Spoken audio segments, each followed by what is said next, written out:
Good morning, classes. I'm not going to read this because it's super long, but I did give you a video of Ian McKellen, who played Magneto in the X-Men movies and also Gandalf in the Lord of the Rings movies. I've got a video of him reading this poem as well as the text for you so you can follow along with that on the OneNote page. I thought I'd add some comments to it too, just to kind of help you out. So we're going to be looking at the Rime of the Ancient Mariner by Samuel Taylor Coleridge. I didn't give you a lot of background on Coleridge. I thought I would just kind of cut you some slack and give you kind of an easy assignment to work back in. There's 7 parts to this assignment. You could do 1 per day, to be honest with you, and be fine, and spend probably less than 15 minutes on it.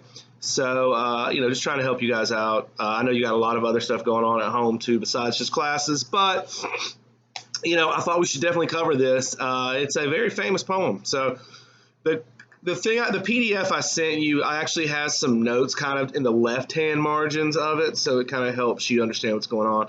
So I'm going to try to tackle parts 1 through 4 in this video, and then I'll do 5 through 7 in the next one, just kind of going over what happens in each of them. So as part 1, excuse me, I got to ask for forgiveness. 2 things. 1, I'm starting to get sick. I'm coughing a bunch, and it's the morning, and I really struggle in the morning. So please bear with me through that. Second of all, it's early morning. My dogs are still in here. They're going to be scratching, and it probably is going to be annoying. So I really do apologize. But it's Monday morning. I did not get this done yesterday like I should have. So I'm trying to make sure that when I do send this out, you guys are ready.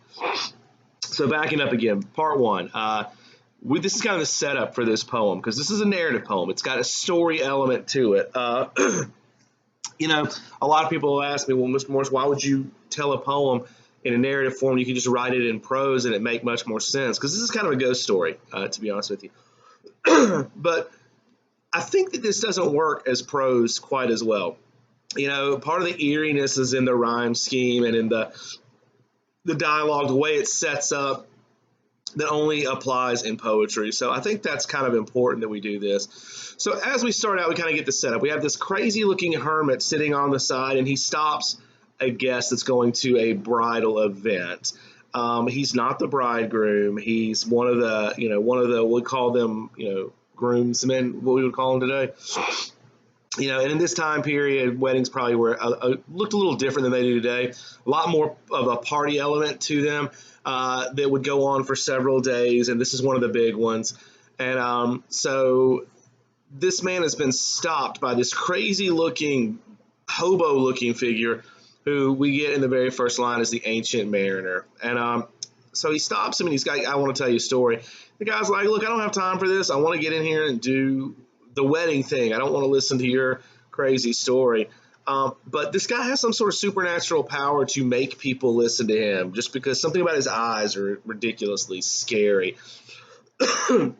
So he's able to get this guy to stop and listen to him. It says, in fact, he cannot choose but hear. So he doesn't really have a choice at this time. So our mariner starts telling a story about leaving on a journey.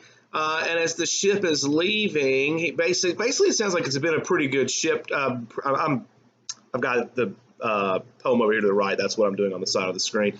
It sounds like the journey so far has been pretty good. Everything starts out fine. But then all of a sudden a storm comes up. And it causes them to be blown off course. And they end up in this land of ice and snow. It seems like it's this almost haunted area where there's none of the normal things you associate with the ocean are found there. So this happens, and they seem like they're almost stranded. At that point, an albatross appears, and an albatross is a really important animal in this poem. We're going to talk about the old cliche of an albatross around your neck, which comes from this, and talk about what that means in a little bit. But anyway, this albatross kind of represents salvation for them.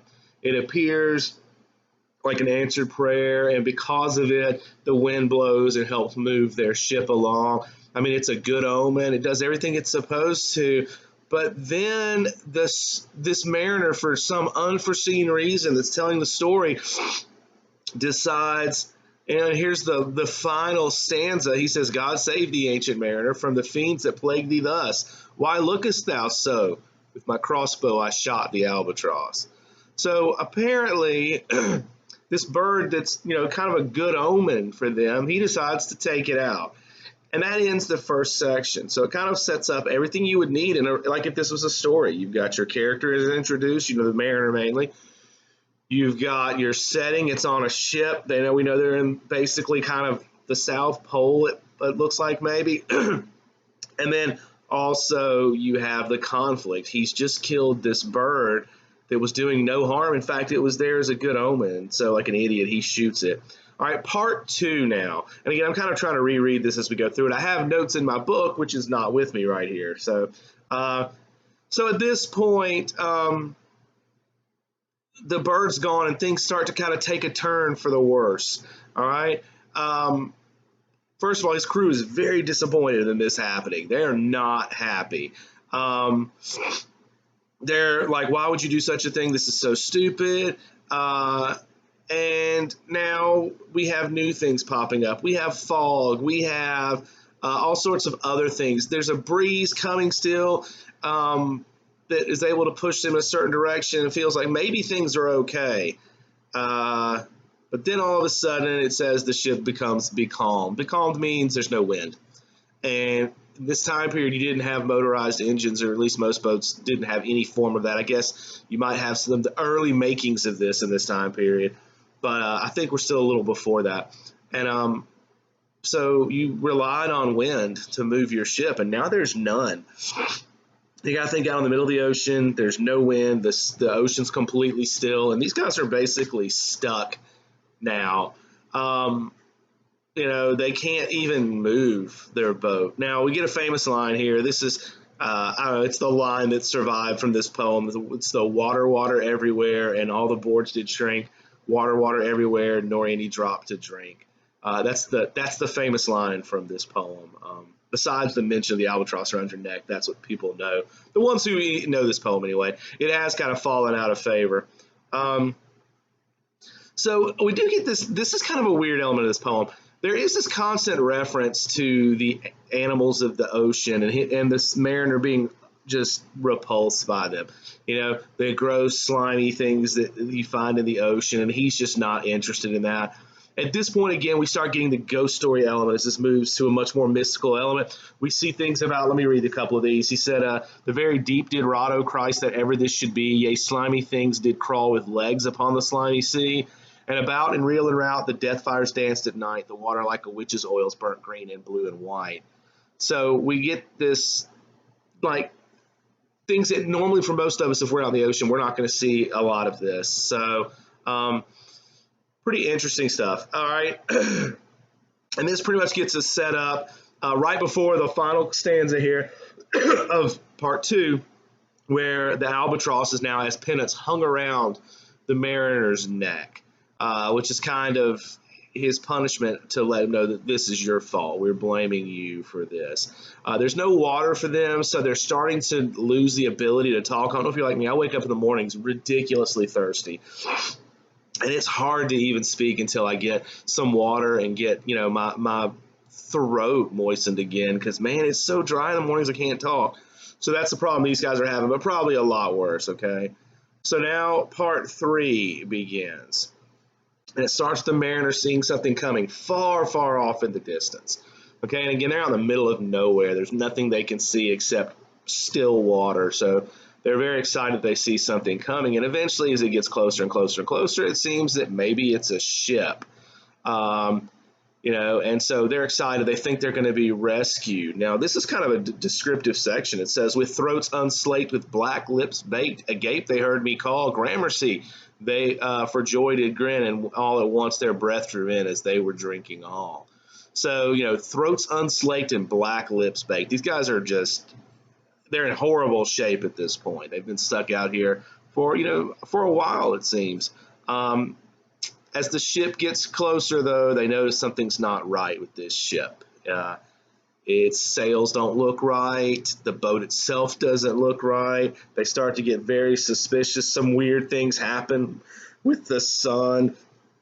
I mean, it just has all the makings of maybe we don't want to see this ship. Okay. Um, the ship gets there though, and they see two people on it. Basically, they see this woman as the whole crew. They say, "Is that a Death?" And there are two. It's Death that woman's mate. There's two people on the boat. It says her lips were red, her looks were free, her locks were yellow as gold, her skin was white as leprosy. The nightmare life and death was she, who thicks men's blood with cold. The naked Hulk alongside came, and twain were casting dice. The game is done. I've won, quoth she, and whistles thrice. So apparently there's some sort of game going on, and she wins. And then it gets dark at this point, which, eerily that's going to happen. And all of a sudden, all of the crew drops dead except for the mariner. All right, so I'm guessing this woman won something where these souls belong to her or something like that. But anyway, the mariners are left all by himself on this stage. Last stanza, the souls did from their bodies fly, they fled to bliss or woe, and every soul that passed me by like the whiz of my crossbow. Notice he shot the albatross with a crossbow. We're seeing it again here as all these people are dying. It's kind of linking it to this is also his fault. So because of his actions, directly or indirectly, he's caused the death of his entire crew as well. So now he's left out here on this boat with a bunch of dead bodies and this other boat next to him with death itself and this scary looking woman who could be death. I mean, it's kind of confusing to me, this part. Okay, so that ends part 3. So the last part we're going to cover in this video is part 4, which I kind of wanted to break this into 2 days worth of work for you. Like I said, you could do one part a day, or you could just kind of tackle the first 4 in one day and the next 3 in one day, or honestly, you could do the whole thing in one day. Just whatever works for your time frame, okay? So let's do part 4. At this point, we break out of the narrative. We have a little bit of a break, and the wedding guest is definitely getting scared. He looks at this mariner, and he's like, are you alive or dead? I mean, are you a spirit I'm talking to? It's like, I fear thee and thy glittering eye and thy skinny hand so brown. Fear not, thou wedding guest. The body drop not down, or this body drop not down. So he's like, I didn't die. I'm still here. I'm not a ghost, although I'm not so sure about that. So he goes back into the story at this point. So he really, this section is, again, this is part of what makes up this poem a narrative poem. Besides the fact that it's just telling a story, it follows the conventions of a typical story. We're kind of at, like, when you hit the rising action, and then all of a sudden you kind of plateau out in parts. And kind of we have to develop the character a little, and we're doing that here because we're seeing what he's going through, all right? So let me read a couple of stanzas. He says, alone, alone, and all alone on a wide, wide sea, and never a saint took pity on my soul in agony. He's like, I've been praying and nothing happens, or trying to pray. The many men so beautiful and they all dead did lie, and 1,000 slimy things lived on, and so did I. So he still comments on these ocean creatures that bother him, just their existence. Now, kind of a spoiler for you, one of the points of this poem is that we should have respect for creatures, whether they're birds or animals in the sea, whatever. That there should be a respect for all creatures. And right now, this mariner definitely doesn't have it. I mean, he shot that albatross for no reason, and he also keeps complaining about these animals in the ocean. So, I mean, that keeps popping up. But he's doing that because it's an important detail later.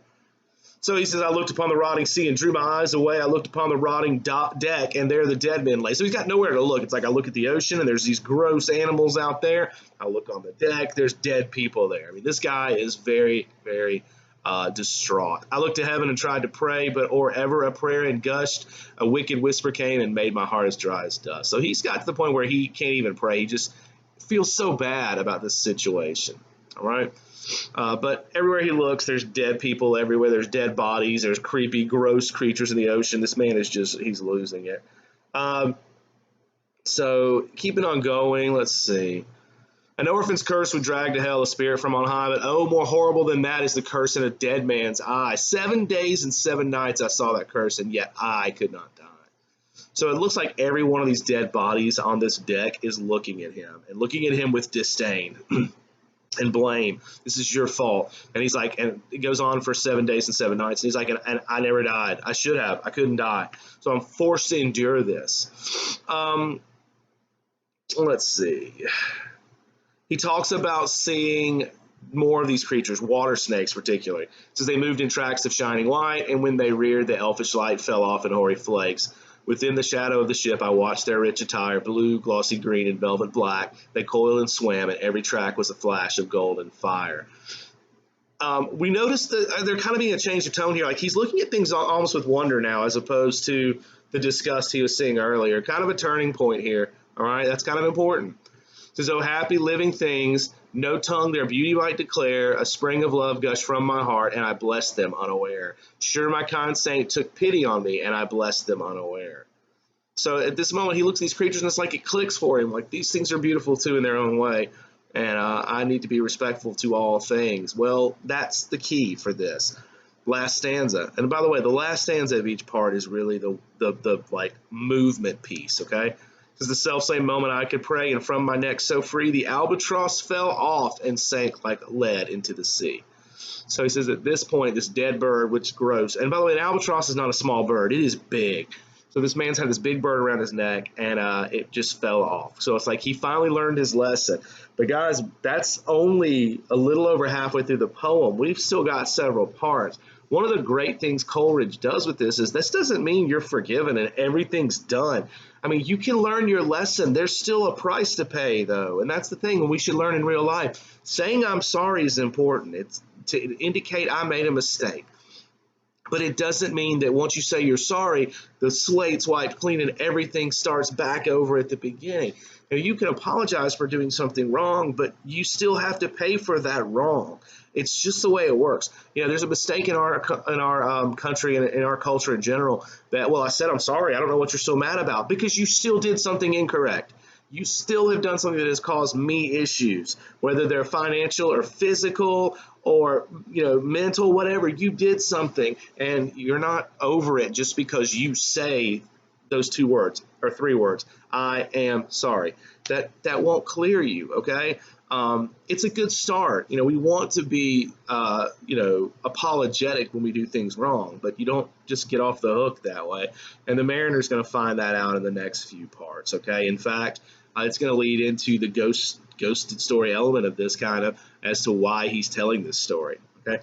All right, guys, we're going to stop there. I apologize for this being a little disjointed. Like I said, I have notes. They're not with me, so this is kind of going off the top of my head. But, you know, that kind of encapsulates the way we do things in class a lot, where we read it, we just talk as they come up. You can come and listen to my lecture 3 different times and get 3 completely different, you know, sets of notes. So, but I wanted to make sure that, you know, you guys had these notes in case. These videos are not essential for you personally. You have the reading, you have the left-hand margin notes, you have the text, you have the questions. You really don't need to watch them unless you just miss that classroom element. I know I do. That's why I'm getting up and making the videos. Okay, I'm going to stop this one here and immediately restart and go into the last 3 parts.